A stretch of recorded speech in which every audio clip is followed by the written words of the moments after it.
Assalamualaikum warahmatullahi wabarakatuh. Halo teman-teman, saya Malika Ramadhanti, MPM 5021229, mata kuliah Telaah Kurikulum, dosen pengampu Bapak Tio Gusti Satria Magister Pendidikan. Baiklah teman-teman, di sini saya akan menjelaskan pengembangan kurikulum 2013, kurikulum darurat, dan kurikulum merdeka. Kurikulum 2013 merupakan kurikulum yang telah dikembangkan bertahun-tahun dan telah memenuhi dua dimensi kurikulum, yaitu rencana dan pengaturan, serta cara yang digunakan untuk kegiatan pembelajaran.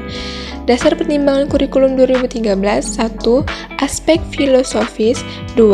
Aspek yuridis, 3. Aspek konseptual. Rasiologis pengembangan kurikulum 13. 1. Tantangan internal. Tantangan ini terkait dengan kondisi pendidikan dengan tuntutan pendidikan yang mengacu kepada standar nasional pendidikan. Tantangan internal lainnya terkait dengan faktor pengembangan penduduk Indonesia dilihat dari perubahan penduduk usia produktif. 2. Tantangan eksternal.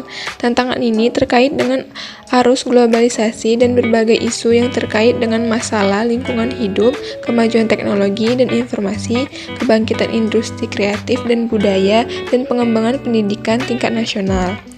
Penyempurnaan pola pikir pendidikan yang sesuai dengan kebutuhan masa depan hanya akan dapat terwujud apabila terjadi pergeseran atau perubahan pola pikir dalam proses pembelajaran. 4.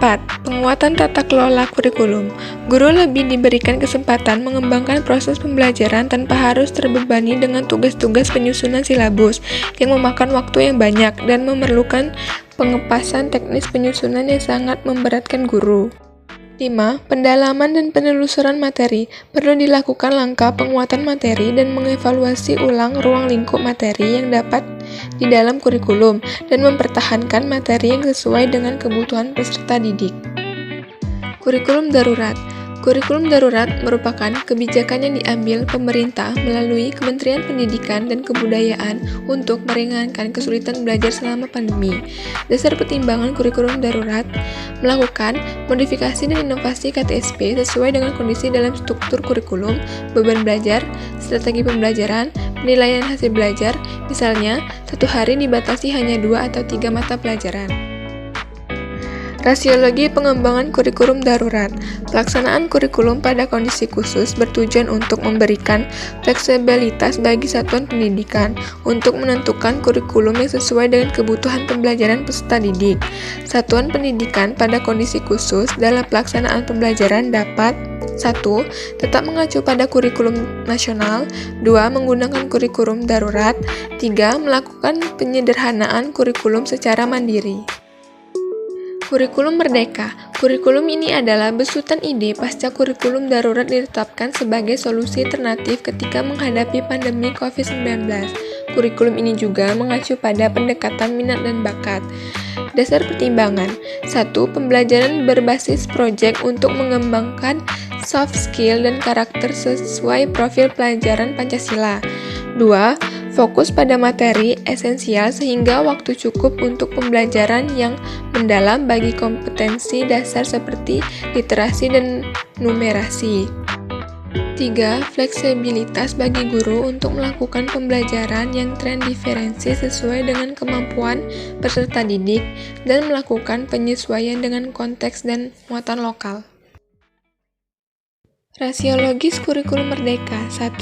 Kurikulum merdeka menuntut guru cakap akan teknologi. 2. Implementasi kurikulum merdeka menuntut satuan pendidikan di setiap jenjang sekolah dan memberikan fasilitas yang dapat menunjang keberhasilan belajar. 3. Pemerintah telah menyiapkan platform Merdeka Belajar untuk mendukung kurikulum merdeka. 4. Melalui komunikasi belajar virtual, guru diharapkan bisa saling belajar dan mengembangkan kompetensinya. Baiklah teman-teman, itulah materi yang dapat saya paparkan. Jika ada salah dan kurang, saya mohon maaf. Saya akhiri. Wabillahi taufiq wal hidayah. Wassalamualaikum warahmatullahi wabarakatuh. Annyeong, kamsahamnida.